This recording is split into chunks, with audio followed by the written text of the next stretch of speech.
Olá, olá todo mundo. Vamos falar aqui de como evitar que seus filhos passem por um inventário. E aqui a gente vai aprender com bastante detalhe, vamos caminhar com calma, vamos tentar fazer tudo de uma forma bem clara, para que seu filho não tenha que passar pelo doloroso processo de inventário. Quem já passou por um inventário sabe como é que é. É um processo demorado, é um processo trabalhoso, cansativo e é bem caro também. E no final eu vou estar disponibilizando para vocês uma oportunidade diferenciada. Você que está buscando informação sobre como se livrar do inventário, tenho certeza que você vai querer pegar essa oportunidade, então fica aí junto até o final. Eu sou Mauro Goldman, eu sou advogado, também sou formado em engenharia e eu moro em São Paulo, eu tenho um escritório em São Paulo, onde a gente atende empresas, também pessoa física, nós temos uma equipe de profissionais em diversas áreas e também nós fazemos parte de um time chamado Time Holding Brasil, que está no Brasil inteiro fazendo holding para as famílias brasileiras. Esse time, eu tenho orgulho de participar desse time, ele tem hoje mais de 2.000 advogados no Brasil todo, é um time gigantesco, todo mundo contribui com as holdings para que o Brasil inteiro comece a fugir do inventário, que é um absurdo o que acontece com o inventário. Então, hoje, se você der uma olhada no YouTube, você vai encontrar dezenas, talvez centenas de advogados e de outros profissionais também, contadores, fazendo essa mesma palestra. Então, vamos lá. Ao longo desse nosso encontro, a gente vai conversar bastante sobre como evitar o inventário, que sistema é esse que a gente apresenta, a gente vai explicar como que funciona detalhadamente, como é possível usar isso para a sua família, como disponibilizar isso para que seu filho não tenha que passar por um inventário, e como você vai fazer para acessar isso. Que isso aqui, esse sistema, antigamente ele era disponível somente para as famílias com grandes fortunas, os bilionários, porque era muito caro fazer uma holding e eles tinham que contratar as grandes bancas de advogados. Mas hoje em dia, graças à internet, isso não é mais tão caro e está disponível também para você, tá bom? A gente pode levar toda essa informação aqui pela internet e você vai ter totalmente disponível o sistema de holding e o conhecimento todo necessário para fazer. Agora, você que está aí do outro lado, você não precisa assistir essa palestra. Aliás, se você quiser, você pode desligar até. Mas o que eu posso dizer é que assistir essa palestra é o maior ato de amor que você pode fazer pelo seu filho, porque você não vai precisar desse sistema de holding. Quem vai precisar é o seu filho. Vê se dá um like, clica aí na mãozinha para cima, dá um like para transmitir isso para o máximo de pessoas possível, porque nós queremos passar essa informação para o máximo de pessoas. Quanto mais like a gente tiver, vai ser melhor, o YouTube vai entender que é interessante e vai começar a passar para outras pessoas para que possam estar participando aqui com a gente. Faz isso aí para a gente que vai ser bem legal, tá bom? Quem participou antes da nossa pré-palestra, nós falamos da caixa preta do inventário. E a caixa preta do inventário é aquilo que ninguém quer que você saiba sobre o inventário. Então, uma das coisas que nós temos aqui, que você vai ficar sabendo aqui nessa palestra, é quanto custa de verdade o inventário. O inventário ele é bem caro e a gente vai estar desvendando aqui para você detalhadamente o custo de um inventário, ok? A outra coisa que nós vamos estar falando é o que os bilionários fazem para evitar o inventário. Você já deve ter percebido que os bilionários não passam por inventário, eles não fazem inventário. Eles têm uma estratégia em que eles fogem de fazer o inventário e o dinheiro permanece na família, ok? E eu vejo que tem gente que fala que, quando vai entrar no inventário, que fala que é só vender um dos bens. Só que é um absurdo alguém falar isso. Essas pessoas que falam quando vai para o inventário que é só vender um dos bens, essas pessoas elas não sabem quanto foi o sacrifício para conquistar esse bem. Tem gente que recebe bens que ganham dinheiro fácil ou de alguma outra forma, e para eles tanto faz, mas normalmente a pessoa comum, que somos nós todos, você também, a gente deu muito sangue, muito suor para conseguir conquistar um patrimônio. Então, falar que é só vender um dos bens para pagar o inventário, isso é um absurdo, ok?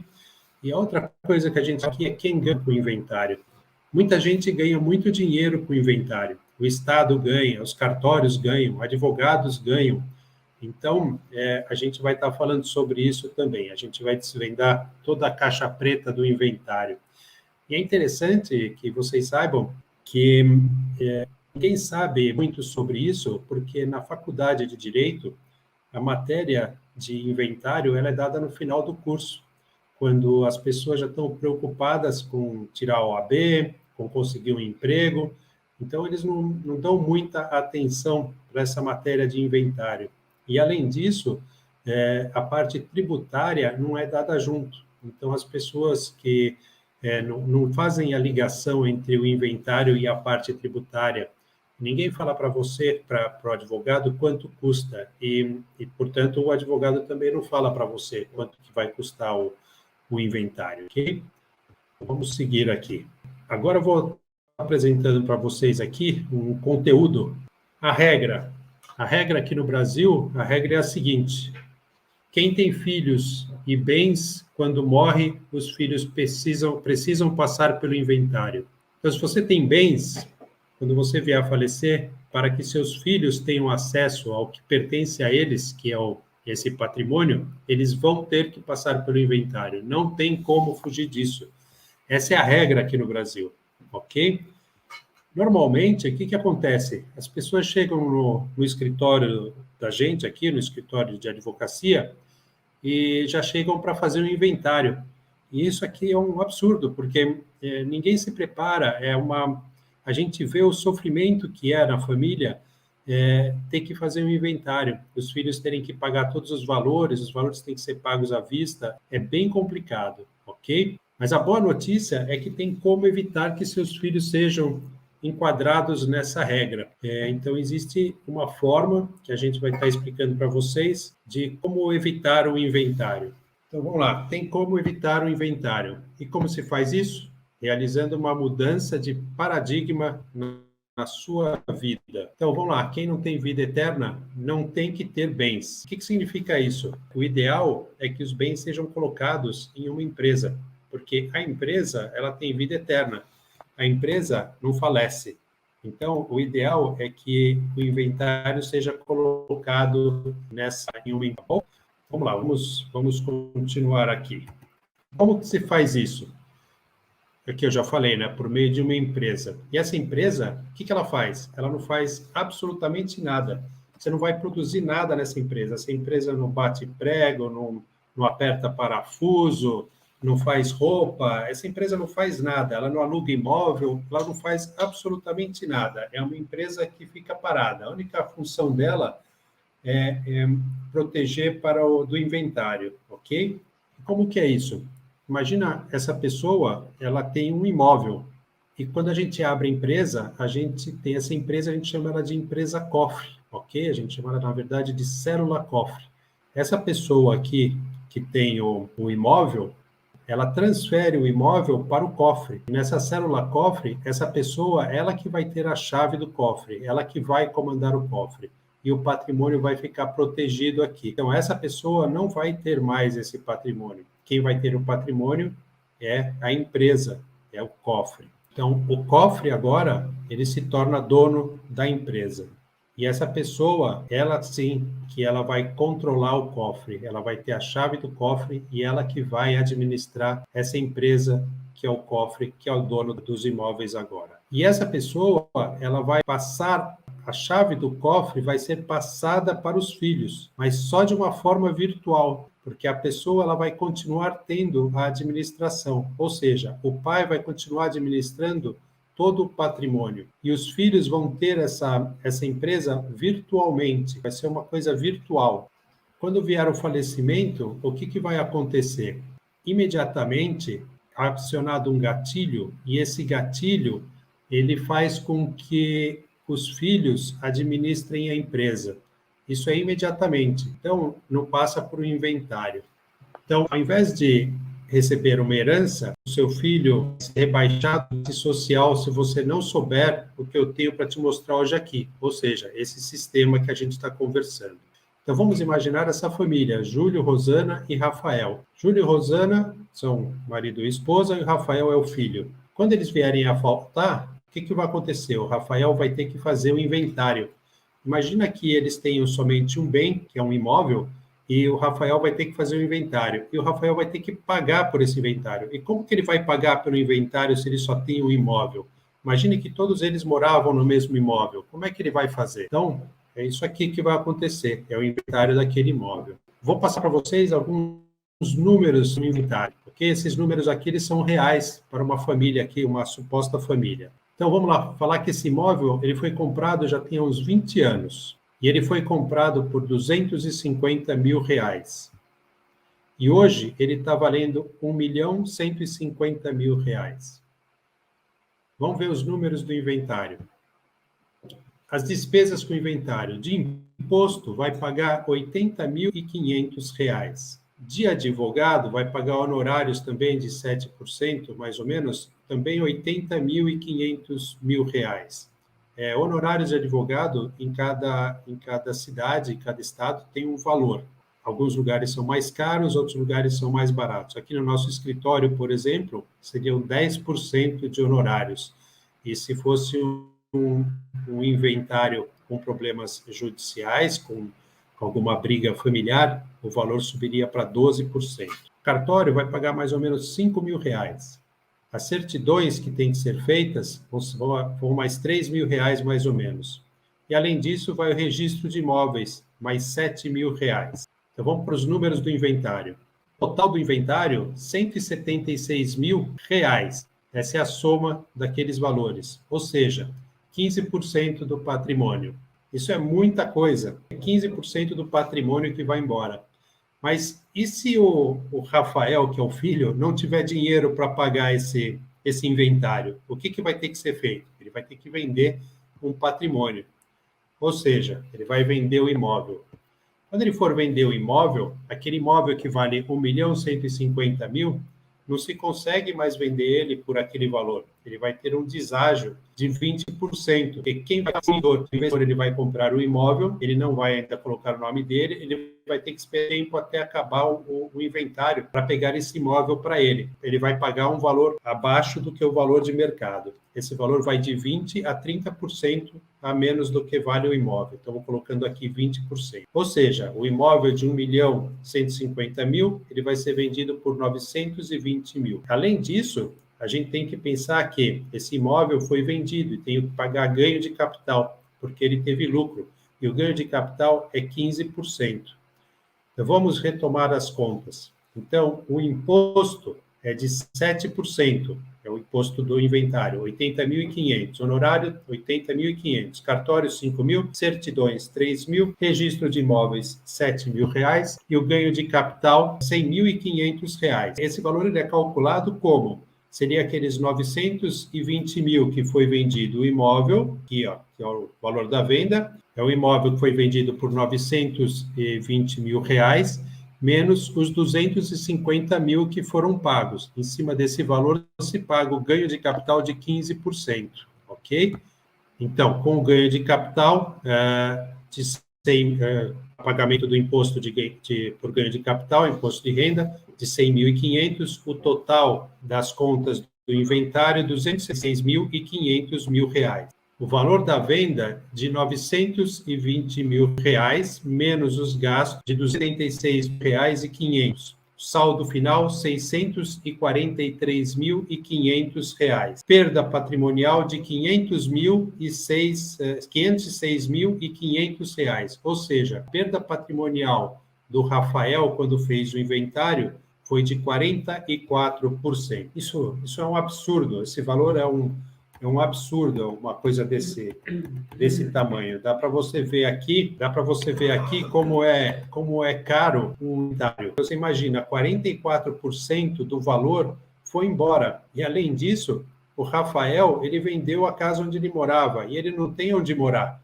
E ele sobrou 500 e poucos mil reais para ele. Isso é um absurdo, né? Ninguém fala para vocês quanto custa um inventário, só fica sabendo no final, ok?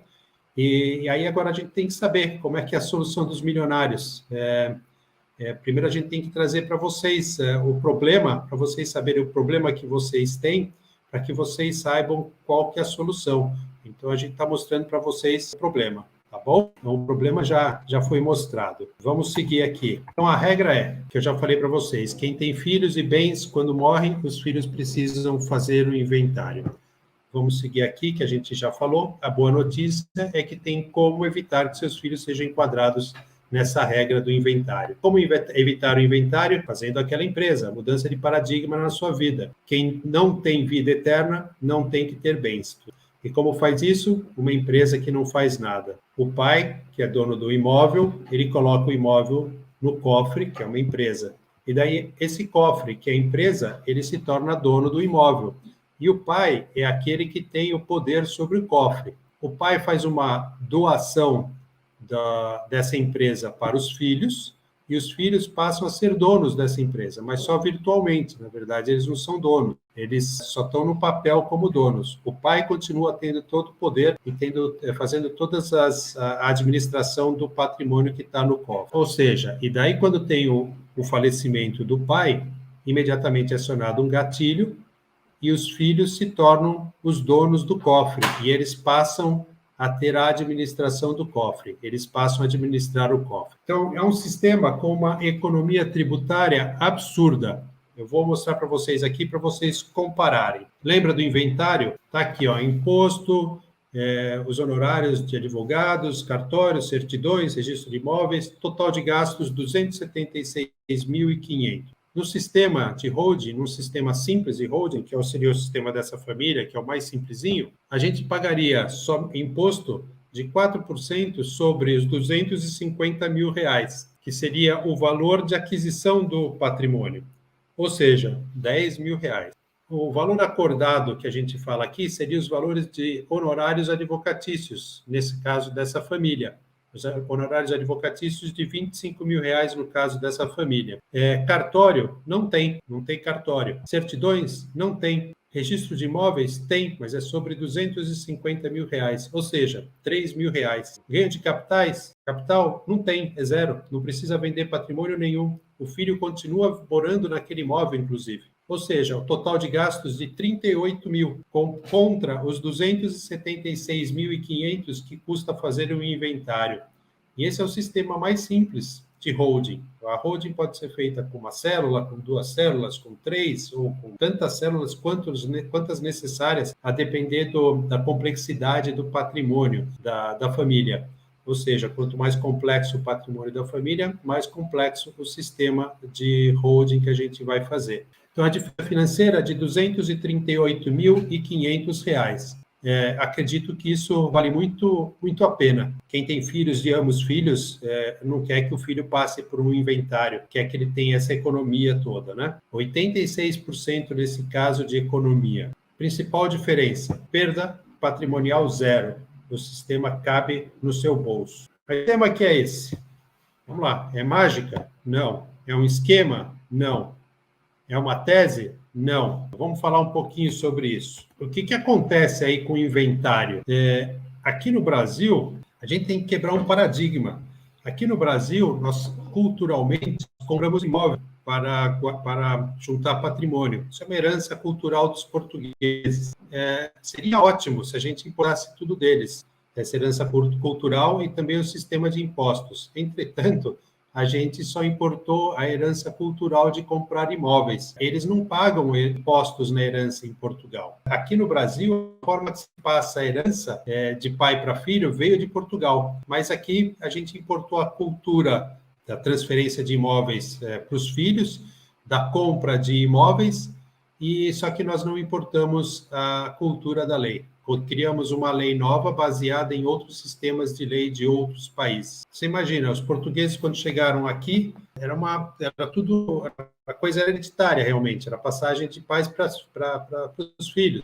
A primeira divisão de terra no Brasil, vocês devem lembrar, foram as capitanias hereditárias, que era a regra de Portugal. Nós precisamos mudar de paradigma, ainda mais se você levar em conta que a OCDE, ela recomenda que um país como o nosso, que ainda está em desenvolvimento, ele tem que taxar muito herança para que ele consiga evoluir, o que é um absurdo. O que você precisa entender aqui? Primeiro que esse sistema, ele é para vocês. Por que ele é para você? Porque ele cabe no seu bolso. Qualquer família que tem um patrimônio de R$1 milhão, que tem uma casa, alguma coisa assim, hoje em dia tem um carro, e o carro custa muito mais do que aqueles R$28 mil, no caso dessa família, de R$30 mil ou R$25 mil. O carro custa muito mais, então a família, normalmente, ela tem como pagar tanto os honorários como os impostos, no caso de um sistema de holding. Isso aqui antes estava disponível somente aos bilionários. Isso não é mais verdade. Isso aqui agora está disponível para todo mundo. Os bilionários não pagavam impostos. Vocês vão ver ainda nas apresentações, a gente vai passar para vocês sobre isso. E esse sistema aqui não é um jeitinho. Ele é totalmente legal. Ele é muito sério, porque a gente sabe que o patrimônio que vocês conquistaram, que você conquistou aí na sua família, ele é resultado de muito suor, de muita dor, de muitas noites sem dormir. Então, o sistema da gente, ele é totalmente legal, totalmente dentro da lei. Se você fizer fez a holding, você pode colocar no jornal que fez a holding, pode colocar, falar para todo mundo, não tem nenhum problema. Tudo dentro da lei. Aliás, todos os atos de formação da holding são atos públicos. Então, ele é bem seguro, aqui a gente não está brincando, não. Então, vamos ver aí quem que usa construtora Norberto Odebrecht.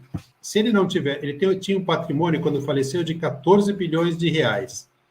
Se ele tivesse que fazer o inventário, teria recebido, o Estado da Bahia teria recebido um imposto de 1,120 bilhões de reais.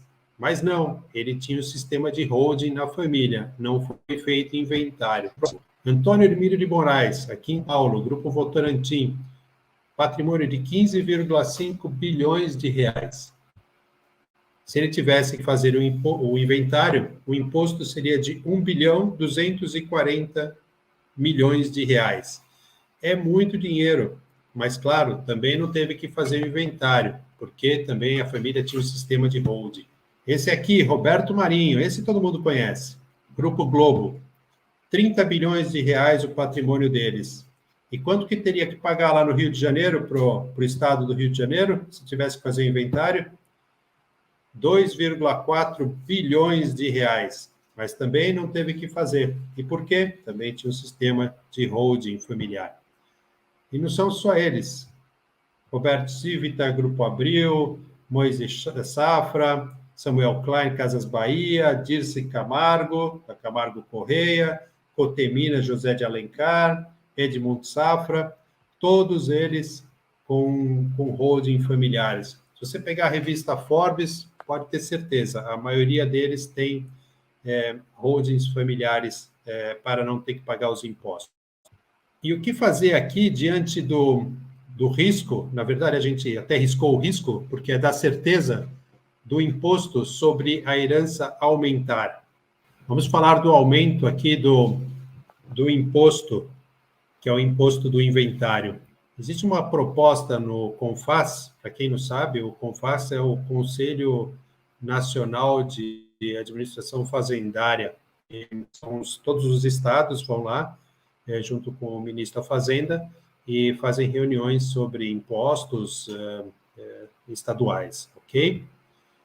Então, existe uma proposta do CONFAS que vai mudar de 8% para 20% o valor do imposto que é possível cobrar, que seria o ITCMD, ITCD ou ITD, depende do estado o nome. Então, vai mudar de 8% para 20%. Hoje o limite é 8%. Então, a proposta que existe é uma mudança para 20%. E por que isso vai acontecer? Já existe um projeto de resolução no Senado e vamos lá, primeiro, quem que o senador representa? O senador, primeiro, cada deputado representa, tem um deputado que representa os ruralistas, tem o deputado que representa as igrejas, tem o deputado que representa as empresas de automóvel, mas no caso do Senado, não. Cada senador representa um estado. Então, são 27 estados no Brasil, e os senadores representam esses estados. Então, para ser aprovado esse aumento no Senado, que é lá que se decide aonde que esse imposto pode aumentar, ok? O limite do imposto, ele precisa ser aprovado no Senado por maioria simples. Então, dos 81 senadores, precisa estar 41 presentes e somente 21 votarem a favor. Ou seja, 21 votos são necessários para que se aprove o aumento de 8% para 20%. Mas você lembra que cada um desses senadores representa um estado? E os estados, quando conversaram sobre esse aumento de 8% para 20%, foi unânime a votação de que precisaria haver esse aumento. Então, esses 21 votos são muito fáceis de conseguir. É uma questão de tempo, e pouco tempo, provavelmente, para que se aumente esse limite de 8% para 20%. E não pense que os estados cobram 8%, Rio de Janeiro, por exemplo, porque eles são bonzinhos. É porque eles não podem cobrar mais. Assim que tiver um limite de 20%, pode ter certeza que eles vão cobrar os 20%. Então, o primeiro argumento fácil: o Brasil é um dos países que menos tributa a herança no mundo. Esse é um argumento fácil para fazer subir o valor lá do ITCMD, do Imposto de Herança. Vamos ver quanto custa nos outros países. Vamos lá. Na França, 60%. No Japão, 55%. Isso é só o imposto. Na Alemanha, 50% do patrimônio vai embora com imposto. Na Suíça, 50%. Na Inglaterra, 40%. Estados Unidos, 40%. No Chile, nosso vizinho aqui do lado de fronteira, 25%. E no Brasil, o limite é 8%. Então, dá uma olhadinha quanto temos para crescer aqui. Então, ainda, se nós crescemos até o 20%, ainda vamos ser um dos países mais baratos. O segundo argumento fácil: o imposto sobre herança é um tributo que penaliza só os mais ricos. Isso aqui é o que se diz lá no Senado, é o que as pessoas dizem, né? Que o imposto sobre herança é um tributo que penaliza somente os mais ricos. Mas a gente já viu que os mais ricos não pagam esses impostos, porque eles têm holding familiar. Você não vai ver um bilionário pagando esse imposto, porque ele tem holding familiar. Quem paga esse imposto é a classe média, somos nós, sou eu, é você. Isso se a gente não tiver um sistema de holding familiar. Então, pensa nisso, está na hora de fazer, ok? E quando que deve acontecer o aumento? Ninguém sabe, mas o aumento está bem próximo. Já existe uma aprovação no Senado, que é uma aprovação que ainda não foi levada à votação, mas os acordos já foram feitos e já está aprovado. O que eu estou fazendo aqui? Eu não estou vendendo nada, eu não estou anunciando nenhum curso e nem posso fazer nada disso, tá ok? O código de ética da OAB não permite, tá? Então, eu não estou vendendo. Se você quiser comprar alguma coisa de mim aqui, eu não estou vendendo nada, não estou vendendo curso, não estou vendendo absolutamente nada. Eu estou aqui somente para informar as pessoas, o maior número de pessoas possíveis, ok? Mas eu prometi para vocês aí que eu ia ter uma oportunidade ao final para quem ficasse até o final, tá bom? Aqui com a gente nós temos 3 grupos de pessoas, ok? O primeiro grupo que eu falo aqui são as pessoas que estão assistindo, ok? O primeiro grupo é o grupo dos ignorantes. E eu posso garantir para vocês que quem está aqui nesse grupo, que está assistindo até agora, não é mais ignorante, porque você já tem o conhecimento, você já sabe quanto custa, você já sabe o que pode ser feito para evitar um inventário, ok? Mas vamos falar um pouquinho do ignorante. O que o ignorante vai procurar? Então, eles não sabem o que fazer. Eu tenho pena deles, porque eles não sabem o que fazer, eles são ignorantes. Então, eles são os mais lesados, porque eles buscam os métodos tradicionais para...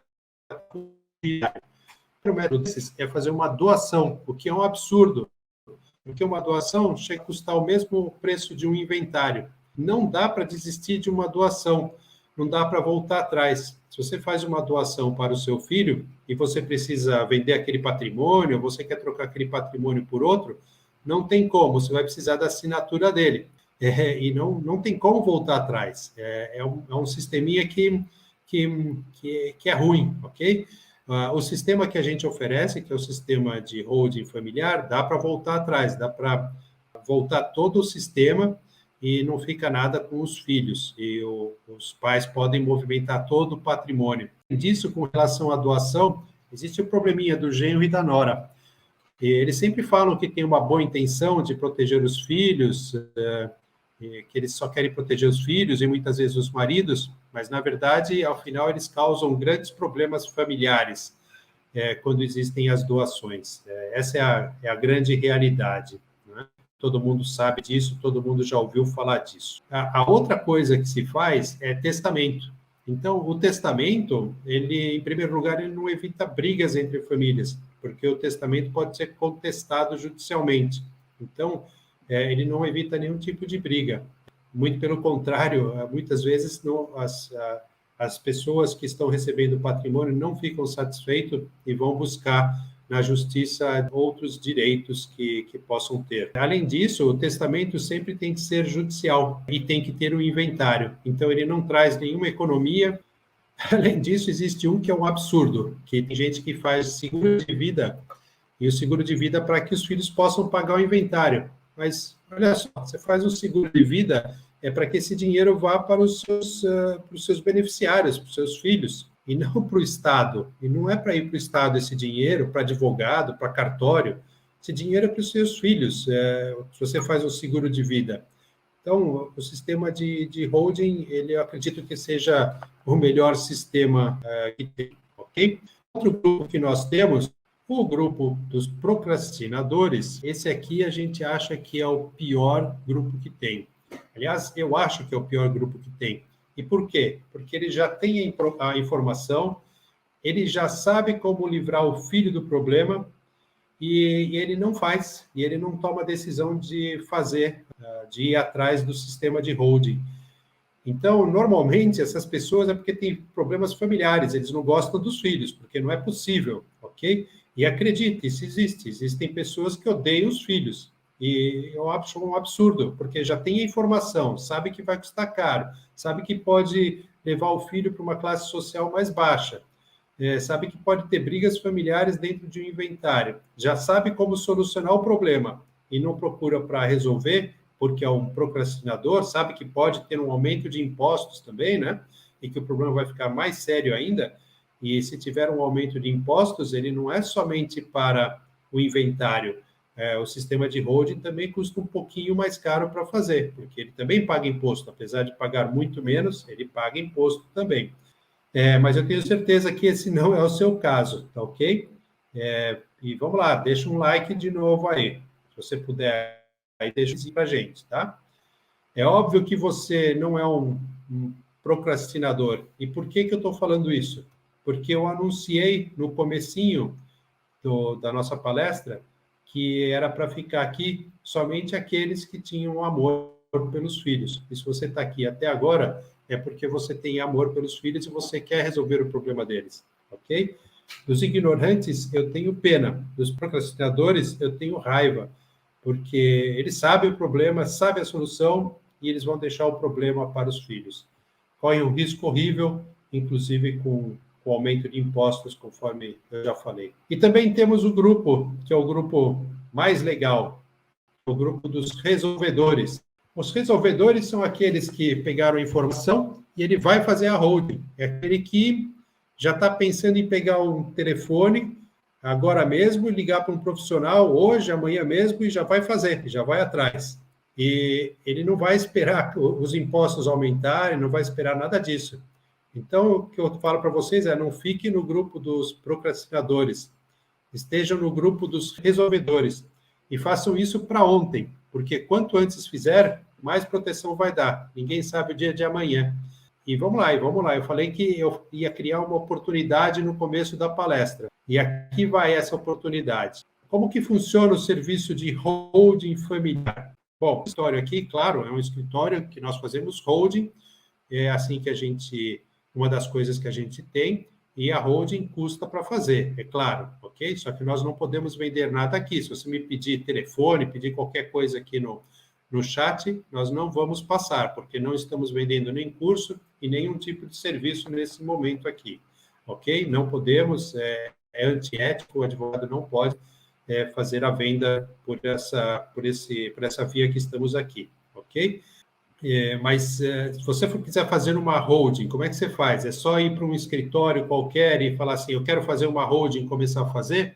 Não, não é. Se você for em qualquer escritório, procurar um contador e ele falar, vamos, eu quero fazer a holding, e ele disser, vamos começar, é só fazer, foge, porque está errado, não é assim. Uma holding, para que seja feita, a forma correta, ela tem 3 momentos. O primeiro momento é uma sessão de viabilidade. E esse é o momento em que você vai ser ouvido, porque você já sabe tudo sobre holding. Tudo que tinha para ser falado sobre a holding, eu já falei. E você já compreendeu aqui tudo o que tinha que ser falado sobre holding. Todas as informações já foram passadas, tá bom? E é o momento que você tem, a sessão de viabilidade, é o momento que você tem de ser ouvido. Você vai falar como é que é a sua estrutura familiar, você vai falar como é que é o seu patrimônio, e você vai ver se o sistema de holding cabe para sua família ou não, ok? Essa é uma das partes mais importantes para estruturar uma holding. É nesse momento que nós, os advogados que fazemos a holding de forma séria, é nesse momento em que a gente vai analisar se a holding serve para sua família, qual é o tipo de holding, e como que a gente pode estruturar melhor, porque cada família tem o seu problema, pode ter um filho com problema, pode ter um patrimônio com problema, pode ter um tipo de patrimônio que quer colocar na holding, pode ter uma estrutura familiar complicada, com divórcios. Então, é importante a gente escutar a família e saber o que a família quer, o que a família quer com essa holding, qual é o caminho que ela quer. Ela quer transferir diretamente para todos os filhos, ela quer que alguém vai administrar, pode uma empresa estar administrando patrimônio, e é isso, nessa sessão de viabilidade, é o momento mais importante e é o primeiro momento. Depois disso, é feito um croquis, a gente chama de croquis estrutural, e nesse croquis estrutural, com todas as informações que nós já vamos ter, nós passamos para vocês detalhadamente como que vai ser a holding de vocês, dando algumas opções para vocês, e você vai escolher qual que é a holding que melhor se adapta à sua família e à sua necessidade, e também ao seu bolso, ok? E depois, só depois desses 2 passos, é que a gente passa para fazer um sistema de holding. E mesmo assim, para fazer o sistema de holding, ele tem uma sequência de atos longa, são várias horas, são vários documentos que têm que ser feitos, e basicamente é isso que a gente faz para fazer um sistema de holding, ok? Vamos lá, vamos à parte que interessa, que é a parte que eu falei, que eu prometi para vocês, que eu vou criar aqui uma oportunidade aqui para vocês, e essa oportunidade não é para todo mundo, é só para quem participou dessa palestra e ficou aqui até o final. Como que é essa oportunidade? A sessão de viabilidade no nosso escritório, claro, ela é cobrada, tá? Ela é um serviço que nós prestamos, ela é cobrada, e o nosso escritório cobra normalmente para fazer a sessão de viabilidade o valor de R$ 2.400, ok? Eu vou criar uma oportunidade para você que é um resolvedor. Eu vou criar aqui um link aqui embaixo e na descrição você vai encontrar um link, tá ok? Esse link ele vai te levar para o escritório da gente, ok? E por esse link você vai poder contratar essa sessão de viabilidade. Essa sessão de viabilidade que custa R$ 2.400, nesse momento que você vai clicar por esse link, você vai pagar somente R$ 1.200, ou seja, é a metade do valor. E não é para todo mundo, então corre para fazer, porque enquanto esse link estiver aí, que essa palestra ela não vai ficar aí por muito tempo no ar, ok? Ela vai ficar alguns dias, talvez uns 5 dias, 6 dias, e depois disso a gente vai tirar a palestra do ar. Ao clicar no link, vai para o site do escritório. Aqui, eu realmente não posso fazer nada, tá bom? Então, essa é a oportunidade que eu estou dando para vocês aqui, é o incentivo para vocês, para que vocês possam estar vindo para esse mundo da holding, proteger o patrimônio de vocês. Não perde essa oportunidade, porque a gente não vai fazer novamente. Dessa vez que a gente está fazendo, essa é a unidade que você tem, tá bom? Então, só lembrando aqui, a palestra vai ficar alguns dias no ar, se você quiser ver novamente, se você quiser passar para alguém que você acha que tem interesse de ver, tá bom? E clica no link, e quando você clicar no link, você vai sair da palestra, é claro, né? Porque você vai estar indo lá para o escritório. Preenche e alguém vai entrar em contato, alguém do escritório vai entrar em contato bem rapidinho com você para combinar tudo para fazer a sessão de viabilidade. Bom, gente, espero que tenham gostado da palestra. Aqui eu vou me despedir. Se vocês forem estar fazendo a sessão de viabilidade, a gente vai se encontrar ou algum advogado da gente vai estar fazendo com vocês. Eu tenho certeza que a gente vai dar o melhor atendimento possível para vocês, tá ok? Mas eu vou falar de novo, aproveita a oportunidade, porque o que a gente está querendo fazer é divulgar o máximo possível para todas as pessoas o sistema de holding, para fugir do inventário. E aproveita, esse valor que a gente está fazendo é um valor especial mesmo para que todo mundo possa estar tendo um sistema de holding. Tá ok? Muito obrigado a todo mundo por ter participado. Uma boa noite. Beijo para todos aí e até a próxima.